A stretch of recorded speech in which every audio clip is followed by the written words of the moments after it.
साथियों नमस्कार, मैं हिम्मत मकवाना। साथियों आपने कई बार सुना होगा कि एक व्यापारी, एक बिज़नेसमैन की लाइफ़ सेट होती है, जीवन आनंदमय होता है, उसके बाद बहुत सारा पैसा होता है।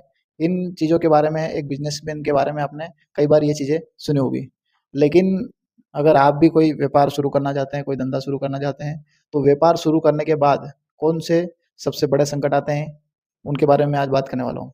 साथियों व्यापार जब हम शुरू करते हैं, तो 3 सबसे बड़े संकट हमारे जीवन में आते हैं।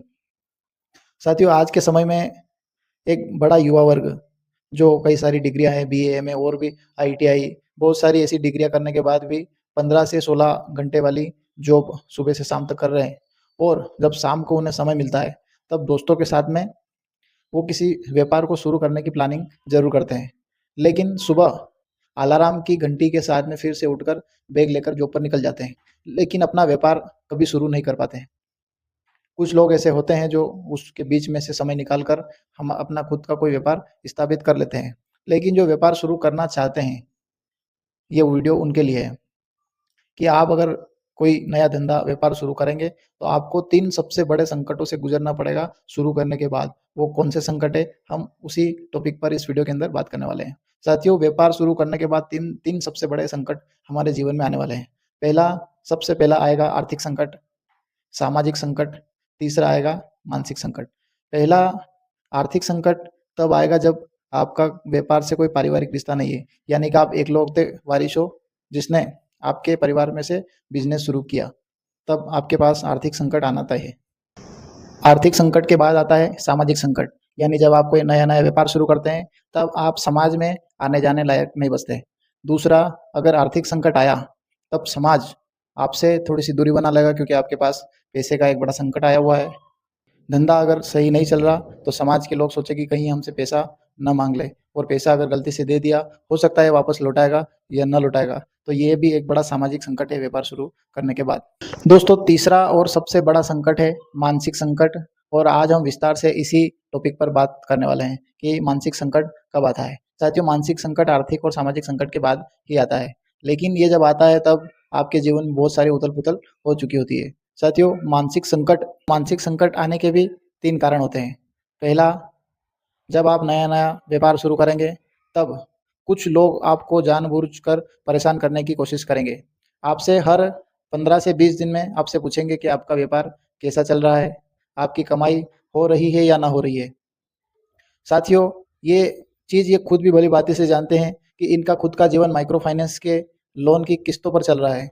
लेकिन ये आपको परेशान करने की कोशिश करेंगे, आपको आपके धंधे को लेकर आपको परेशान करेंगे, आपको मानसिक रूप से प्रताड़ित करने की कोशिश ज़रूर करेंगे धंधे के बारे में पूछकर। जबकि इन्हें मालूम है कि इनकी खुद की उम्र 70 से 80 वर्ष हो चुकी है। ये खुद जीवन में कुछ नहीं कर पाए तो आपने 1 से डेढ़ साल यानी 2 साल में क्या ही किया होगा। लेकिन फिर भी आपको परेशान करने की कोशिश करेंगे ताकि आपको प्रताड़ित किया जा सके। लेकिन हाँ, इसमें से कुछ आपके असली शुभचिंतक भी होते हैं जिन्हें आपकी वास्तव में परवाह होती है। दूसरा पॉइंट, कुछ लोग आपका कंपैरिजन उन बड़े व्यापारियों के साथ करेंगे जो मार्केट में 25 से 30 सालों से धंधा लेकर बैठे हुए हैं।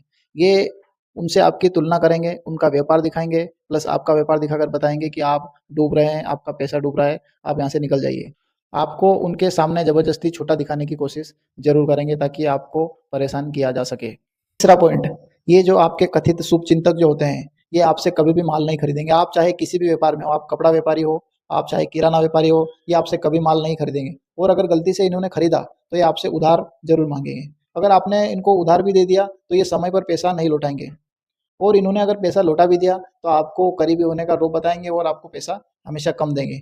दूसरा, आपका दुष्प्रचार भी अलग से करेंगे कि आपने माल इनको खराब दिया, प्लस पैसा ज़्यादा ले लिया। इस प्रकार से पूरे समाज में आपको बदनाम करने की कोशिश भी इनकी ज़रूर रहेगी। साथियों मोरल ऑफ द स्टोरी क्या है? इन सब चीज़ों से बचना कैसे है? साथियों जब एक महिला गर्भवती होती है, तब उन्हें कई समस्याओं का सामना करना पड़ता है। लेकिन सबसे इम्पोर्टेंट बात ये है कि शुरुआत के 3 से 4 महीने जो होते हैं, वो एक गर्भवती महिला के लिए बहुत ही ज़्यादा क्रिटिकल होते हैं। यानी कि सभी चीज़ों का ध्यान रखना पड़ता है, चलने-फिरने का ध्यान रखना पड़ता है। कई महिलाएँ इस समय ताने भी मारती है, कब होगा, कैसा होगा, क्या होगा? सभी प्रकार की बातें भी सुननी पड़ती है। लेकिन जब एक माँ के कड़े संघर्ष के बाद 9 महीने बाद जब एक बच्चा जन्म लेता है, तब पूरा परिवार खुशियों से झूम उठता है। और जो महिलाएँ ताने मारती थी, वो भी उस समय स्वागत के लिए खड़ी रहती है। दोस्तों सेम चीज़ें व्यापार के अंदर भी होती है। शुरुआत के 3 से 4 साल इतने ज़्यादा क्रिटिकल होते हैं, सभी चीज़ों का ध्यान रखना पड़ता है, लोग ताने मारते हैं, डराते हैं। तेरे से नहीं होगा, हमसे नहीं हुआ, तू कैसे कर लेगा? ये सभी चीज़ें आपके जीवन में ज़रूर आएगी, इन्हें आपको फेस करना पड़ेगा। लेकिन आपको कंसिस्टेंसी के साथ में, कड़े संघर्ष के साथ में मार्केट में टिके रहना है। एक दिन आप कामयाब ज़रूर होंगे और जिस दिन कामयाब होंगे, ये डराने वाले लोग एक दिन आपके लिए तालियाँ पीटते नज़र आएँगे। क्योंकि साथियों, अगर कचरा भी एक जगह पर कई वर्षों तक पड़ा रहे तो वो भी मूल्यवान खाद बन जाता है। तो आपको जीवन में धैर्य बना के रखना है और ऐसे ही आगे बढ़ते रहना है, लोगों की बातों पर ध्यान नहीं देना है। साथियों धन्यवाद, वीडियो कैसा लगा ज़रूर बताएँ।